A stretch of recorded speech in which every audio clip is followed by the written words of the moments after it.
Liza Soberano's Hollywood Life and More.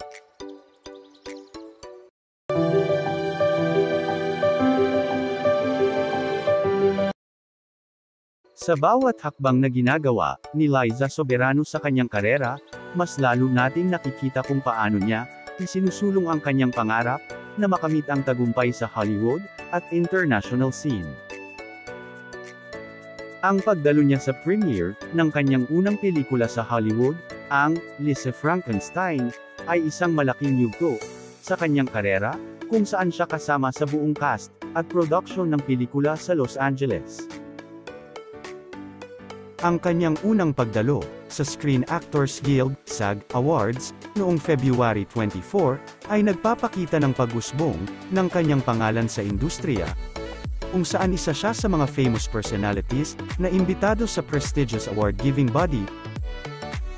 Ang pagiging presenter niya sa Crunchyroll Anime Awards sa Japan noong March 2 ay nagbibigay diin sa kanyang pagiging bahagi ng worldwide culture na nagpapakita ng kanyang kakayahang magbigay kulay at kariktan sa iba't ibang larangan. Ang pag-attend niya sa iba't ibang sosyal na okasyon tulad ng Miss Dyer event, Vanity Fair's Vanities, A Night of Young Hollywood, at Elton John AIDS Foundation event noong March 6 at 9, ay nagpapatunay sa kanyang kahandaang maging bahagi ng mga proyektong may layuning hindi lamang para sa kanyang karera, kundi pati na rin sa mga advokasya at mga organisasyon na may layuning makatulong sa iba. Matatandaang siya ang una sa 6 na tinawag na 2023 Brightest New Stars ng US-based Town and Country magazine. Kasama niya sa listahan ang anak ng aktor na si David Duchovny, na kilala sa kanyang long-term lead role, Q sa TV show na The X-Files.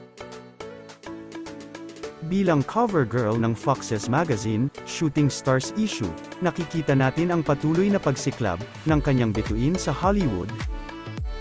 Sa pag-abot niya sa mga pangarap na ito, mahahalata kung paano siya unti-unting umaangat, at nagsusumikap na mapanatili ang kanyang posisyon sa pinakamalaking, pinilakang tabing sa mundo.